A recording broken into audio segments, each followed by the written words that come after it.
Hello, this is the my artefact episode number 223. आजची तारीख आहे 16 जानेवारी 2016. आता वाजले करीब रात्रीचे 9:45. सॉरी, हां 9:45. मी आज खोटं बोललो. आज आईवडिलांसोबत आज खूप मोठं खोटं बोललो आहे. याचं एक रिझन पण आहे, आणि का खोटं बोललो आहे सांगतो मी. फर्स्ट ऑफ ऑल, काल माझा रिझल्ट लागला. थर्मल बॅक आला. 34 मार्क, 6 मार्क. काफ़ी सॅड फील होतं. आता मला आई वडील आज आले कुटकीवरून, तर मला आज सर सांगणं गरजेचं होतं. तर मग मी त्यांना सांगितलं, जर मी यांना बॅक म्हणलं असतं पुन्हा वाईट वाटलं असतं त्यांना. मी त्यांना म्हणलं माझा डिप्लोमा क्लिअर झाला. बस काही विचार नाही केला, काही नाही केला. बस 2 सेकंडमध्ये डोक्यात आलं, बस सांगून दिलं डिप्लोमा क्लिअर झाला. वडील खूप खुश. ग्रॅज्युअली इट बिकेम रिअली खुश बहुत. जेव्हा मी त्यांना ही न्यूज सांगितली, ते पप्पी घ्यावं लागले. And feels like they have really so much feelings about me. काफ़ी फिलिंग्स आहेत त्यांच्या अटॅच त्यांच्या मुलाबद्दल.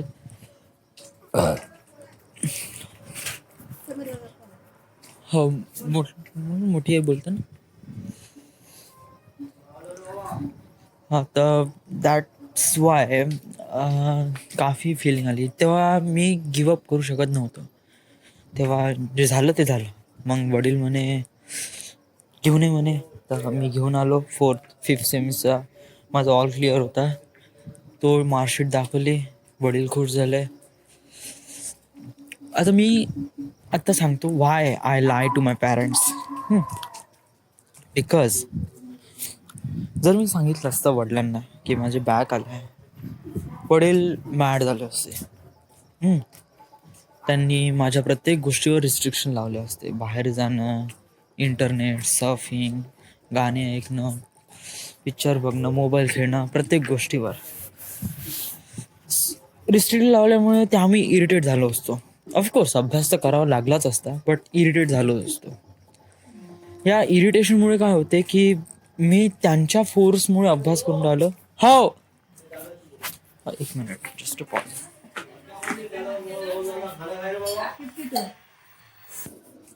सो वाय ड लाय, मी माझ्या पॅरेंट्ससोबत काऊन लाय बोललो.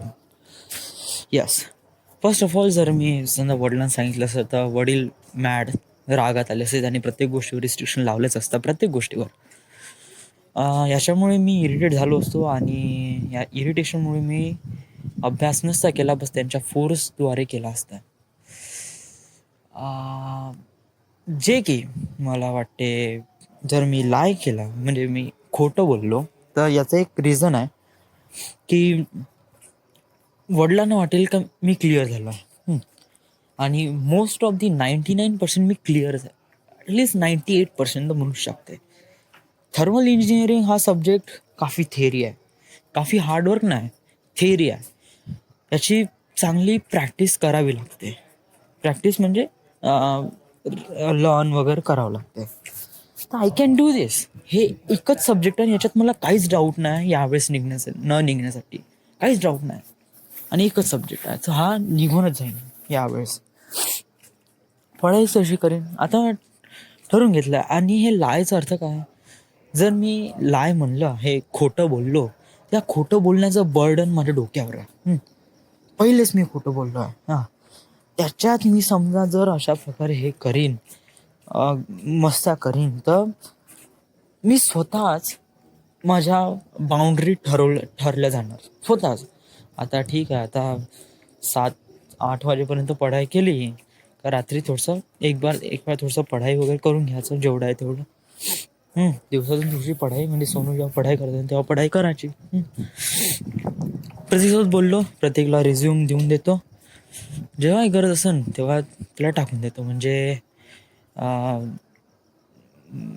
कधी मला याची गरज नाही पडणार.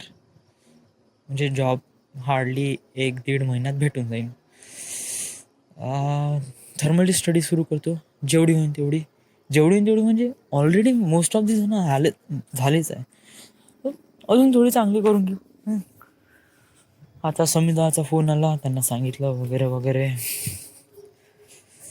मला काही वाईट वाटत नाही अशा खोटं बोलल्यामुळे, थोडं चांगलं वाटत आहे. But I don't know, but हा एक वे, त्यामुळे मला आई वडिलांना खुश करायचं वाटलं तर दिस इज द वे. या आणि मला वाटते की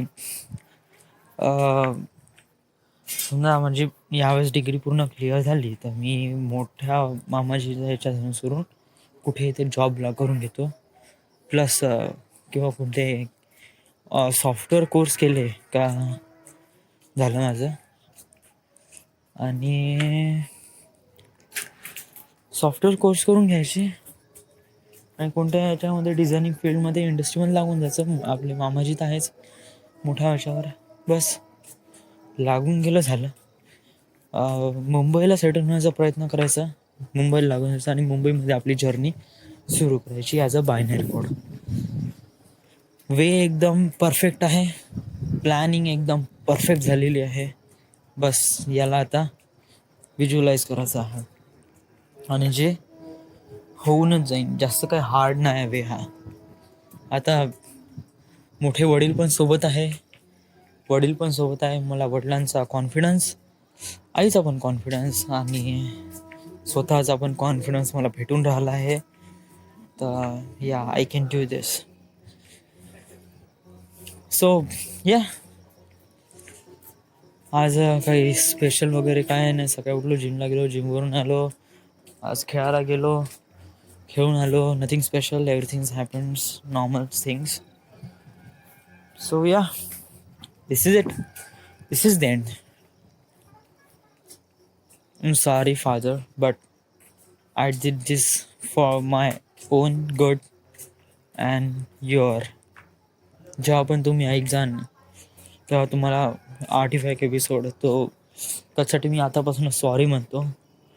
मला वाईट वाटते का मी खोटं बोललो तुमच्यासोबत, but I am sorry. But मला माफ करा. बट याच्यातच दोघांचं चांगलं भविष्य घडू शकते असं मला वाटते. Sometimes lie would be bring really amazing things in your life. खोटं बोलणं वाईट गोष्ट आहे, बट कधी खोटं बोलण्यावरून चांगल्या गोष्टी होत असेल तर might be this was good. So this is the end. This is the My Artifact episode number 323. Right now we are at Wardha, Maharashtra, and thank you.